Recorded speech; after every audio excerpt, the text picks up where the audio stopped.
Assalamualaikum warahmatullahi wabarakatuh.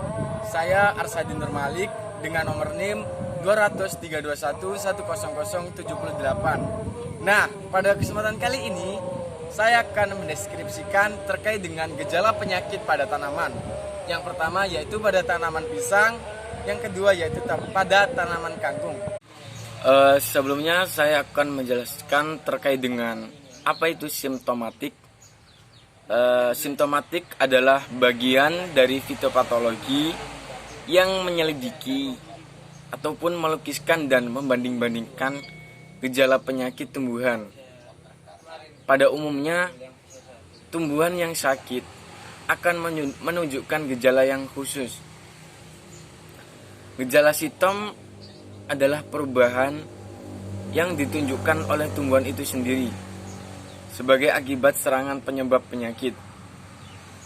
Gejala yang disertai tanda-tanda dari patogen atau penyebab penyakit merupakan dasar untuk mengadakan diagnosa di lapangan.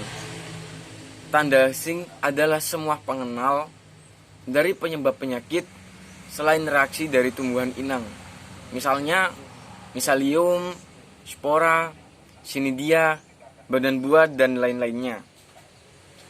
Berdasarkan sifatnya, gejala itu dibagi menjadi dua, yaitu gejala lokal dan juga gejala sistematik.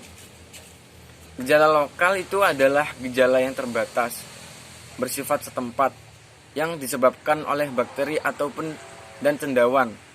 Nah, sedangkan gejala sistemik adalah gejala yang menyebar dan meliputi seluruh tubuh tanaman yang disebabkan oleh virus dan penyakit-penyakit fisiologis. Untuk secara morfologinya, gejala penyakit dapat dibedakan menjadi 3 tipe pokok, yaitu yang pertama gejala nekrotik yang disebabkan karena adanya kerusakan pada sel atau bagian sel, ataupun selnya itu sudah mati. Gejala hipoplastis disebabkan karena terhambatnya atau terhentinya pertumbuhan sel. Sedangkan gejala hiperplastis disebabkan karena pertumbuhan sel yang melebihi biasa. Untuk penjelasan terkait dengan penyakit pada tanaman maupun tumbuhan bisa kita simak. Terima kasih. Ini adalah contoh penyakit yang pertama pada tanaman pisang. Nah, ini adalah bercak daun atau zigatoga. Bercak daun pisang ini disebabkan oleh jamur Mycosphaerella musicola.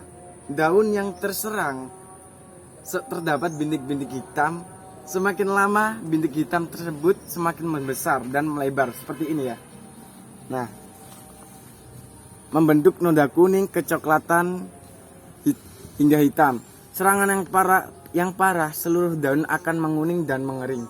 Upaya untuk pengendalian bercak daun pisang seperti ini itu dapat dilakukan dengan mengatur jarak tanam pisang, jangan terlalu dekat dengan yang lainnya, jangan terlalu rapat agar bisa mengurangi kelembapannya, atau dengan memangkas daun-daun seperti ini nih.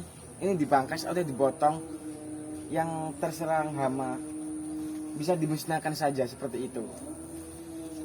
Budidaya tanaman pisang tak lepas dari ancaman serangan penyakit yang dapat menyebabkan terjadinya penurunan hasil, baik kualitas maupun kuantitasnya. Salah satunya adalah penyakit layu fusarium seperti ini. Nah, seperti ini. Layu fusarium pada tanaman pisang disebabkan oleh jamur Fusarium oxysporum. Akibat dari serangan daun yang terserang akan menguning. Pelepah menjadi layu. Pelepah ini menjadi layu. Nah, seperti ini, layu ya.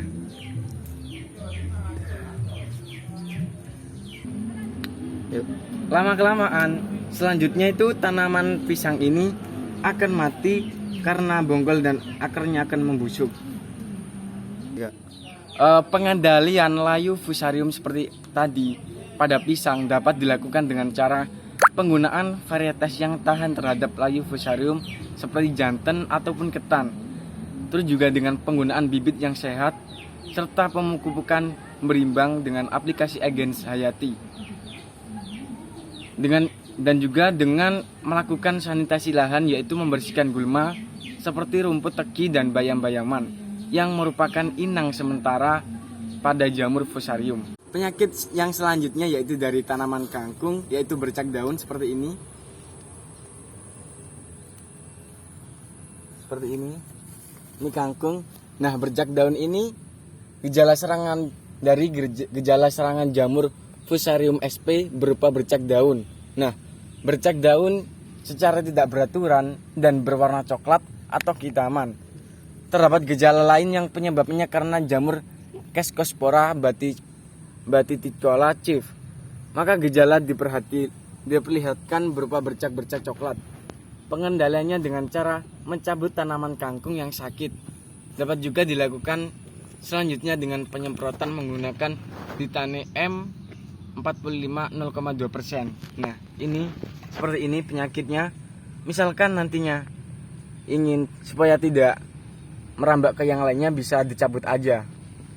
Dicabut seperti ini. Mungkin itu saja penjelasan yang dapat saya sampaikan. Kurang lebihnya saya mohon maaf. Terima kasih. Wassalamualaikum warahmatullahi wabarakatuh.